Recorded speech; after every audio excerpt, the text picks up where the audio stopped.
Hello everyone. In this video, I'll talk about quinsy.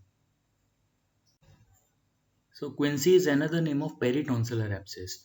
Peritonsillar means the pus is collected between the capsule of the tonsil and the superior constrictor muscle. This superior constrictor muscle is present in the bed of the tonsil. Now the how does quinsy develop? So we know that the medial surface of tonsil has crypts of different sizes. So one of the crypt which is largest, it is called crypta magna. So if that crypta magna gets infected, then it will lead to the formation of intratonsillar abscess, which ultimately will burst through the tonsillar capsule, and the pus will collect between tonsillar capsule and the superior constrictor muscle, which is quinsy. The common organisms isolated are Streptococcus pyogenes, then Staphylococcus, and some anaerobic organisms. So basically, it is mixed infection of aerobes and anaerobes. And unlike tonsillitis, which is more common in children, quinsy it is seen more common in adults. Clinical features of quinsy will be mostly it involves unilateral tonsil. Very rarely it is seen bilaterally. Then some general features of infection anywhere in the body. They are also present here like fevers, chills, rigors, malaise, general body ache, then nausea, headache, and so on.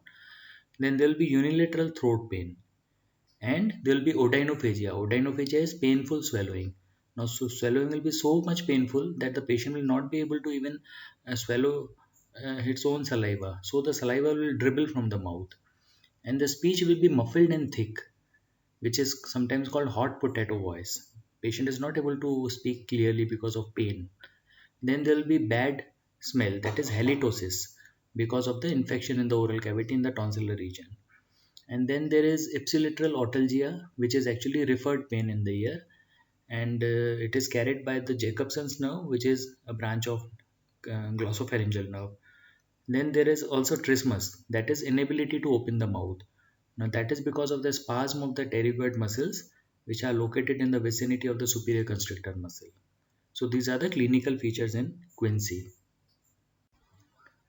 Now, on examination of a patient with quinsy, the tonsils, the pillars, anterior pillars, and the soft palate will be seen swollen and congested. Uvula will be seen swollen, which will be pushed to the opposite side. And if there is pus over the tonsillar region, it will be seen as a mucopus membrane over the tonsil. Then the jugulo-digastric nodes will be uh, infected and they will be enlarged, and the patient will have torticollis. Now, torticollis will be on the same side of the quinsy. So, the neck is tilted to the side of the abscess. Treatment includes immediate hospitalization, and since the patient is not able to drink or eat anything, so intravenous fluids are started, and also intravenous antibiotics are started. Then analgesics can be given in the form of paracetamol. If required, higher analgesics like pethidine is given, but aspirin is generally avoided because of the risk of bleeding. Then, to maintain the oral hygiene, patient is asked to do gargles with hydrogen peroxide, saline gargles, or betadine gargles. And if the patient is not managed with these conservative measures, and or if the pus is frank pus is seen, then incision and drainage is done. So incision and drainage is done at the site which is most fluctuant, or if we are not able to locate a most fluctuant site, then incision and drainage can be done. Uh, it is done generally later to the point of junction of two lines. So one line is at the level of the soft palate. Here we can see horizontal line, that is to the base of uvula, and another line is at the along the anterior pillar of the tonsil. The point at which these two lines meet, just little to that point, a quinsy can be drained. Then after 4 to 6 weeks of attack of quinsy, generally tonsillectomy is done so that recurrent attacks of quinsy do not occur. So this is called interval tonsillectomy.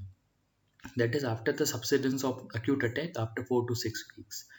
If tonsillectomy is done during an attack of quinsy, that is called abscess tonsillectomy or hot tonsillectomy.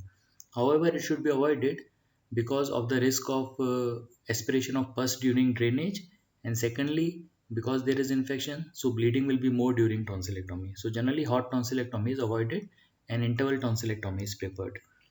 Then complications of quinsy can be the infection or the pus from peritonsillar region can go to the parapharyngeal space, causing parapharyngeal abscess.